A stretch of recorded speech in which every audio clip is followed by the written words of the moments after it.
Have you ever struggled to bring a grayscale study to life with color?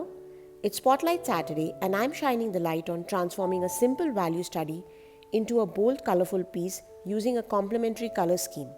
Welcome to Conversations with Canvas, where I review art books, art supplies, and share painting demos, providing you your daily dose of art. For this study, I'll be using the Paryavaran sketchbook from Scholar, a limited palette of 3 primaries, and titanium white. Now I'll be painting these peppers, and I'll be painting both the grayscale value study and the color study side by side on the same page. This will just make it easier to compare both the approaches. I'll be reducing this pepper image into 5 values, and I've already pre-mixed those 5 values. Now if you want to know why simplifying a subject into 5 values can be so powerful, or if you want to learn how you can mix these values yourself in an easy manner, I recently made an interesting video where I break down this process into an easy peasy paint by numbers process. I'll include the link in the description below. Don't forget to check it out if you get overwhelmed with all the details and can't figure out how to simplify a subject. The peppers are loosely sketched, and it's now time to paint in the values, which will set the mood and the stage for our color study. I start with the darkest areas and then move on to the lighter areas, and you will see how each of these 5 values build upon each other, creating a solid foundation which later the colors can bring to life. I am using acrylic paints for this demo, but you can also do a value study in oils, gouache, and even markers. Including a value study in your painting process can be a great step, as it helps you simplify a subject and also establish the lights and darks before you introduce the complexity of color. This is also the stage where I take creative liberties and alter the relative values. As you can see, I went with a slightly darker value for the background. As I focus on laying down each value, I keep my brushwork loose and intentional, taking care that I also soften the edges where I want to show the roundness of the form of the peppers, and also the shadows are softened up a bit. So basically the value study is like a roadmap, giving us clear directions to add colors effectively and easily. Also notice the swatches of the values on the side of the painting. Now these swatches are going to be simplifying my subject all the more further and will act as a reference when I start mixing color. I'm done with the value study, and it is now time to play with color. I'll be using a contrasting color scheme that is a warm, vibrant red for the peppers, complemented beautifully with a cool, muted blue for the background. You can see how the value swatches are acting as a reference guide for me as I'm mixing colors for the red peppers.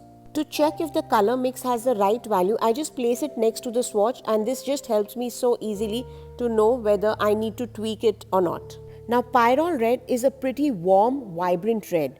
So for the shadow areas, I mixed in the phthalo blue to darken it as well as cool it down a bit. Whereas for the mid-tones and the lighter tones, I just mix in a teeny weeny bit of the yellow to just reduce the vibrancy a bit and also lighten it a little bit more. As I'm laying down the colors following my roadmap of the value study, I do not have to make guesses where I need to place my darks and the lights.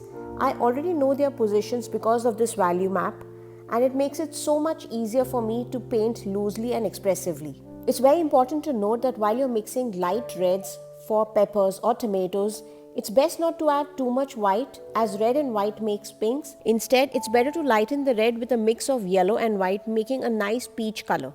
For the stems, I mix a vibrant green using yellow and blue, and then add in a touch of red to mute it and darken it a bit. As you can see, for each color mix, I follow the same pattern. I check their values with my value swatches to ensure that the mix is of the right value, and once I'm completely sure of their value, I go ahead and paint it. To make the focal subject look more vibrant, it is best to have a contrast background. The cool, light, muted blue background is a high contrast to the warm, mid-tone, vibrant red peppers. Also, using a less saturated blue allows the background to recede slightly, creating a sense of depth. The soft muted blue also adds a calming effect in contrast to the energy of the reds and leads the eye to the focal point, the peppers.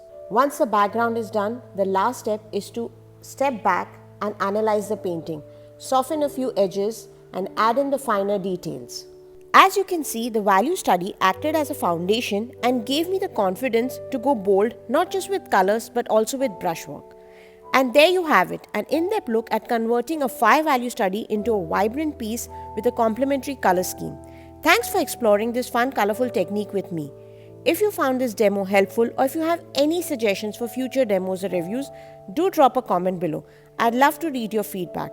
This is Conversations with Canvas, signing off with your weekly brushstroke of creativity. Until next time, take care, keep creating and exploring new artistic possibilities. Bye.